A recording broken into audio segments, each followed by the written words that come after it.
জাতীয় সংসদের বিরোধী দল নেতা ডাক্তার শফিকুর রহমান বলেছেন, জুলাই আন্দোলনে এর একক কোনো মাস্টারমাইন্ড নেই। এই আন্দোলনের প্রকৃত মাস্টারমাইন্ড বাংলাদেশের 18 কোটি মানুষ। তিনি বলেন, একক কোনো মাস্টারমাইন্ড আমরা মানি না। জুলাইয়ের প্রকৃত মাস্টারমাইন্ড আসলে কারা, এবং সংসদে এটি নিয়ে এত মাস্টারমাইন্ড নিয়ে এত বিতর্ক কেন হয়? তিনি উত্তর দিলেন তো যে মাস্টারমাইন্ড জনগণ। তো বরঞ্চ ডক্টর ইউনূস থাকতে, ইউনূস যখন বলছেন এই কথাটা আমেরিকায় বলেন, আমার মনে হয় আমি ওই দিন বা এর পরের দিনই আমি এটার প্রতিবাদ করেছিলাম।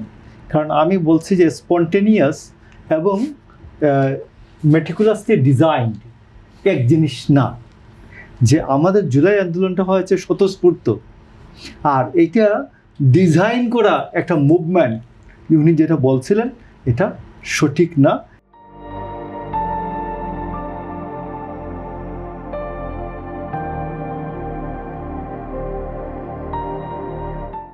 এটা জুলাই আন্দোলনকে ছোট করে, যে কেউ ডিজাইনের মধ্যে স্বতঃস্ফূর্ততা থাকে না, ডিজাইনের মধ্যে থাকে আপনি পুরোটাই পরিচালিত করছেন, কেউ ডিরেক্টর থাকে। এই আন্দোলনে, জুলাই আন্দোলনে বা এইরকম আন্দোলনে কোনো ডিরেক্টর থাকেন না, ডিরেক্টর, স্ক্রিপ্ট রাইটার এগুলো থাকে না। তো ডক্টর ইউনূস জীবনে কোনো দিন আন্দোলন সংগ্রামে অংশগ্রহণের অভিজ্ঞতা নাই, এই জন্য মনে করেছেন যে কেউ ডিজাইন করে, কেউ স্ক্রিপ্ট লেখে, অন্যান্যরা নেতৃত্ব দেয়, পরিচালনা করে, এই জন্য। তো এইটা হচ্ছে ওনার, এবং উনি যে ছেলেটাকে বললেন যে সে হলো যে মাস্টার মাইন্ড, ও ছেলের জীবনটা মাহফুজ, ও ছেলেকে জীবনের লেগে ওর রাজনীতি ধ্বংস করে দিলেন, ওর রাজনীতি আর ভবিষ্যতে কোনদিন উঠে দাঁড়াবার ক্ষমতা হবে না, এবং পৃথিবীর কোনো দেশে সে মুভ করতে পারবে না, তার জীবনটাকে হেইল করে দিলেন। তো যাই আমি আপনাকে বলছি যে ডক্টর শফিকুর রহমানের অনেক কথার সাথে আমরা একমত। যেমন ধরুন, উনি গতকাল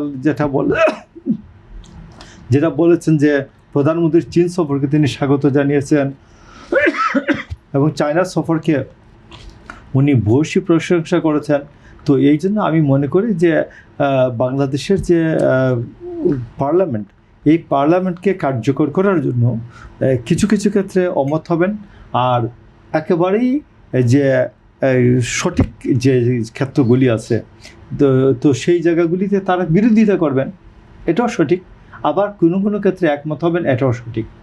তবে আমি চাই যে একটা কার্যকর বিরোধী দল হওয়ার জন্য যেটা যৌক্তিক বিরোধিতা, যৌক্তিক সমর্থন, এ দুটা করবেন। শফিকুর রহমানের নেতৃত্বে অপোজিশন যদি এভাবে চলতে পারে, আমি মনে করি যে আমাদের ডেমোক্রেসিটা যতটুকুই নিয়ে খুঁড়িয়ে চলছিল, এটা আরেকটু মানুষ অন্তত ভালোভাবে